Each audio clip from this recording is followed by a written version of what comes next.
আর এই মুহূর্তে মধ্যপ্রাচ্যের গোটা পরিস্থিতি ঝুলে আছে মাত্র একটা তারিখের উপর, 17ই আগস্ট। কারণ আমেরিকা আর ইরানের মধ্যে যে 60 দিনের সমঝোতা যুদ্ধ থামিয়ে রেখেছে সেটার মেয়াদ শেষ হচ্ছে ওই দিনেই, হাতে আছে মাত্র 4 দিন। আর ঠিক এই সময়েই একটা বড় খবর সামনে এসেছে, দুপক্ষই নাকি এই সমঝোতার মেয়াদ বাড়াতে রাজি। কিন্তু প্রশ্নটা এখানেই, মেয়াদ বাড়ানো মানেই কি যুদ্ধ শেষ হয়ে যাওয়া, নাকি পরের লড়াইটাকে আরও কিছু দিনের জন্য পিছিয়ে দেওয়া? আজকের আলোচনায় এটাই আমরা বুঝে নেব। সঙ্গে থাকবে হরমুজ প্রণালী নিয়ে ট্রাম্পের নতুন দাবি, ইয়েমেনের ভয়ঙ্কর পরিস্থিতি, রাশিয়ার বন্দরে ইউক্রেনের বড় হামলা, আর ইরানের সমুদ্রে ছড়িয়ে পড়া তেলের সর্বশেষ অবস্থা। শুরু করছি প্রথম খবরটা দিয়েই। দর্শক বন্ধুরা, আমেরিকা আর ইরানের মধ্যে যুদ্ধ থামানোর জন্য যে 60 দিনের MOU হয়েছিল সেটাকে বলা হচ্ছে ইসলামাবাদ MOU। এই MOU মানে হলো দুপক্ষের মধ্যে হওয়া একটা সমঝোতাপত্র, যেখানে কে কি করবে কে কি করবে না সেটা লিখিতভাবে ঠিক করা থাকে। এই সমঝোতার মেয়াদ শেষ হওয়ার কথা 17ই আগস্ট, 60 দিন পূর্ণ হচ্ছে সেই দিনই। আর এখানেই পাকিস্তান সক্রিয় হয়েছে। পাকিস্তানের চেষ্টা হলো ডেডলাইন শেষ হওয়ার আগেই দুই দেশকে আবার আলোচনার টেবিলে বসানো। পাকিস্তানের পররাষ্ট্র মন্ত্রকের বক্তব্য অনুযায়ী শান্তির চেষ্টা যাতে ধাক্কা না খায় সেই জন্যই তারা মধ্যস্থতার কাজ চালিয়ে যাচ্ছে। এই কারণেই পাকিস্তানের স্বরাষ্ট্রমন্ত্রী মহসিন নকভি তেহরানে পৌঁছেছেন। গতকাল 12ই আগস্ট ইরানি কর্মকর্তাদের সঙ্গে তার বৈঠক হয়েছে। আর এই বৈঠকের উদ্দেশ্য শুধু যুদ্ধ থামানো নয়, উদ্দেশ্য হরমুজ প্রণালী আবার খুলে দেওয়ার একটা রাস্তা বের করা। এবার আসা যাক সবচেয়ে গুরুত্বপূর্ণ আপডেটে। আজ দুপুর পর্যন্ত আসা রিপোর্ট অনুযায়ী আমেরিকা এবং ইরান দুপক্ষই এই সমঝোতার মেয়াদ বাড়ানোর ব্যাপারে নিজেদের সম্মতি মধ্যস্থতাকারীদের কাছে পৌঁছে দিয়েছে।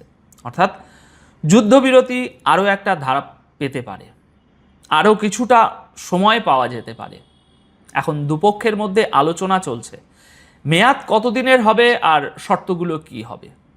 কিন্তু দর্শক বন্ধুরা, এখানেই সবচেয়ে বড় প্রশ্নটা তৈরি হচ্ছে, যদি দুই দেশই যুদ্ধবিরতি বাড়াতে রাজি হয় তাহলে কি সত্যিই যুদ্ধ শেষ হওয়ার দিকে এগোচ্ছে, নাকি এটা শুধু পরের লড়াইটাকে কিছুদিনের জন্য ঠেকিয়ে রাখার একটা ব্যবস্থা? কারণ বাস্তবতাটা দেখুন, হরমুজ প্রণালী এখনও বন্ধ, ইরান নিজের শর্তে অনড়, আর আমেরিকাকেও তার চাপ থেকে 1 ইঞ্চিও পিছু হটতে দেখা যাচ্ছে না। মানে পরিস্থিতিটা এমন, দুপক্ষের কেউই যুদ্ধ লড়তে চাইছে না, আবার যুদ্ধটাকে পুরোপুরি শেষও করছে না।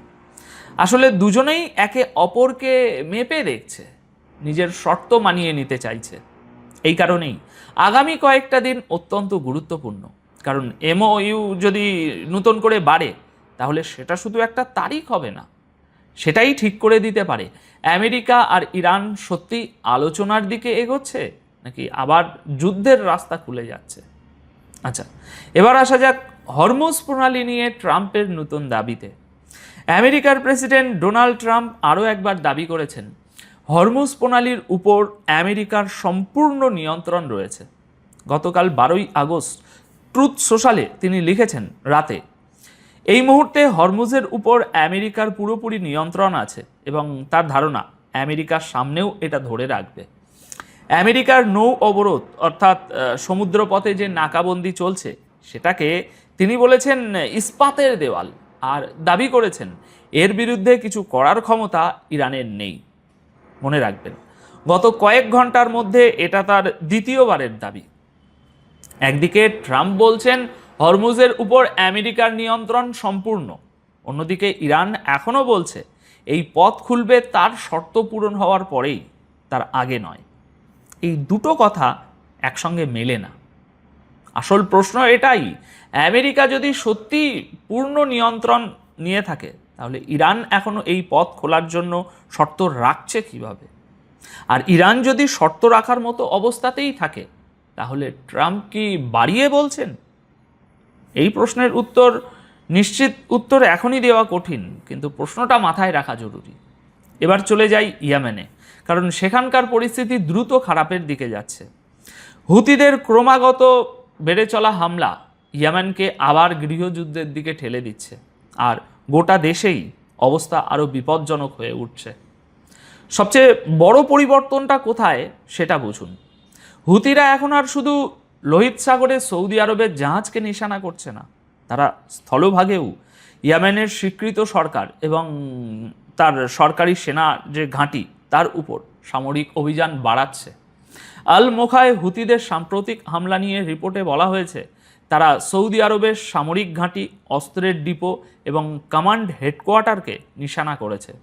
সেই সঙ্গে সৌদি সামরিক অফিসারদের নিহত হওয়ার দাবিও সামনে এসেছে। এর বাইরে মারিবের মতো এলাকাতেও হুতিদের সামরিক তৎপরতা বাড়ছে। এই জায়গাগুলোতে ইয়েমনি সরকারের যে সেনা, সেই সেনার নিয়ন্ত্রণ রয়েছে। বিশেষজ্ঞদের ধারণা, এই ধারা যদি না থামে তাহলে আগামী কয়েকদিন বা কয়েক সপ্তাহের মধ্যে ইয়েমেনে আবার একটা পূর্ণাঙ্গ গৃহযুদ্ধের দিকে ইয়েমেন চলে যেতে পারে।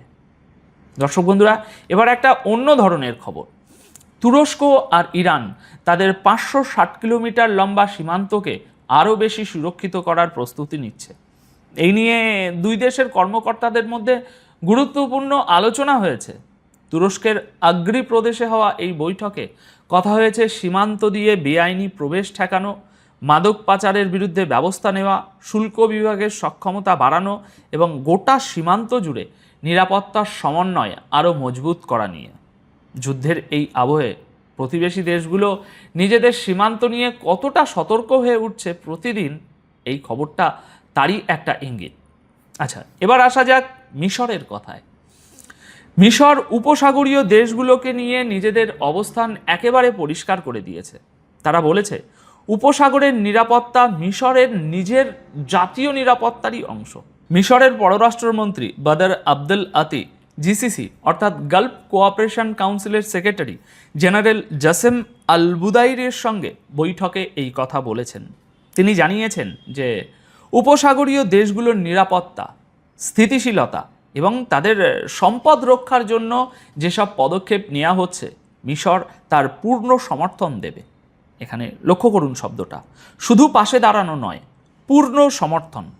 তার বক্তব্য অনুযায়ী উপসাগরীয় দেশগুলোর নিরাপত্তাকে মিশরের নিজের জাতীয় নিরাপত্তা থেকে আলাদা করে দেখা সম্ভব নয়। সহজ ভাষায় বললে, আরব দেশগুলো নিরাপদ থাকলে মিশরও নিরাপদ। এবার মধ্যপ্রাচ্য থেকে একটু সরে ইউক্রেন রাশিয়ার দিকে যাওয়া যাক, কারণ সেখানে গতকাল একটা বড় ঘটনা ঘটেছে। ব্ল্যাক সির তীরে রাশিয়ার গুরুত্বপূর্ণ বন্দর নাভোরোস্কি, সেখানে ইউক্রেন বড় ধরনের হামলা চালিয়েছে। গতকাল 12ই আগস্টে এই বন্দরকে নিশানা করেছে ইউক্রেনীয় ড্রোন, নেপচুন ক্ষেপণাস্ত্র এবং সমুদ্রে চলা ড্রোন। হামলার সময় একটি তেল টার্মিনালে আগুন ধরে যায় এবং বন্দরের বেশ কয়েকটি জেটির ক্ষতি হয়। এই এলাকাটা এমনিতেই খুব গুরুত্বপূর্ণ ধরা হয়, কারণ এখানে রাশিয়ার গুরুত্বপূর্ণ নৌঘাঁটি রয়েছে আর রয়েছে শস্য রপ্তানির টার্মিনাল। রাশিয়ার স্থানীয় কর্মকর্তাদের বক্তব্য অনুযায়ী ভেঙে পড়া এই ড্রোনের ধ্বংসাবশেষের কারণে এক শিশুর মৃত্যু হয়েছে আর 8 জন আহত হয়েছেন এবং বেশ কয়েকটি আবাসিক ভবনের ভালোই ক্ষতি হয়েছে। হামলার সময় রুশ আকাশ প্রতিরক্ষা ব্যবস্থা ব্ল্যাক সির ওপারে পাল্টা গুলি চালায়, কিন্তু এই হামলার সবচেয়ে গুরুত্বপূর্ণ দিকটা অন্য জায়গায়। এই বন্দর, দর্শক বন্ধুরা, রাশিয়ার যুদ্ধের সামনের সারি থেকে 300 কিলোমিটারও বেশি পেছনে।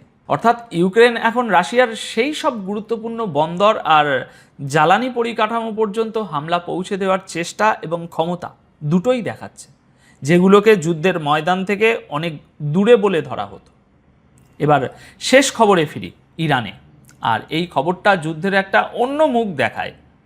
ইরানের কেশম দ্বীপের উপকূলে ছড়িয়ে পড়া তেল এখন ম্যানগ্রোভ বনের ভিতরে ঢুকে পড়েছে। কেশমের এক গ্রামের কাছে সমুদ্রে ছড়িয়ে পড়া এই তেল ম্যানগ্রোভ অঞ্চলে পৌঁছে যাওয়ার পর কর্তৃপক্ষ দূষণের নজরদারি এবং পরিষ্কারের কাজ শুরু করেছে।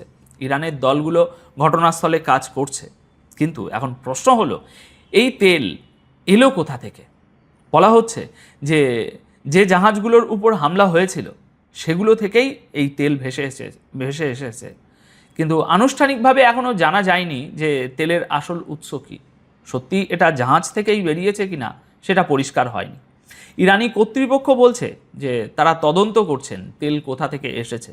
আর চেষ্টা চলছে যাতে তেল ম্যানগ্রোভ বনের আরও ভেতরে না ছড়িয়ে পড়ে।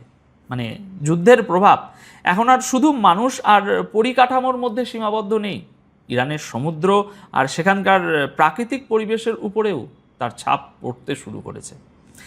একদিকে আমেরিকা আর ইরান যুদ্ধবিরতির মেয়াদ বাড়ানোর ইঙ্গিত দিচ্ছে, কিন্তু হরমুজ প্রণালী এখনও বন্ধ, আর দুপক্ষই নিজের শর্তে অনড়। সব মিলিয়ে বলা যায় যুদ্ধ থেমে আছে বলে মনে হলেও চাপ কোথাও কমেনি, শুধু জায়গা বদলাচ্ছে। তাই এখন আপনাদের কাছে আমার একটা প্রশ্ন, আগামী 17ই আগস্ট যদি MOU এর মেয়াদ সত্যিই বেড়ে যায়, আপনার কি মনে হয় এটা কি শান্তির দিকে একটা সত্যিকারের পদক্ষেপ, নাকি হরমুজ প্রণালী নিয়ে দর কষাকষির জন্য দুপক্ষের কেনা কিছুটা বাড়তি সময়? আপনার মতামত কমেন্ট বক্সে অবশ্যই জানাবেন। ভিডিওটি শেষ পর্যন্ত দেখার জন্য অনেক ধন্যবাদ। ভালো থাকবেন, সুস্থ থাকবেন।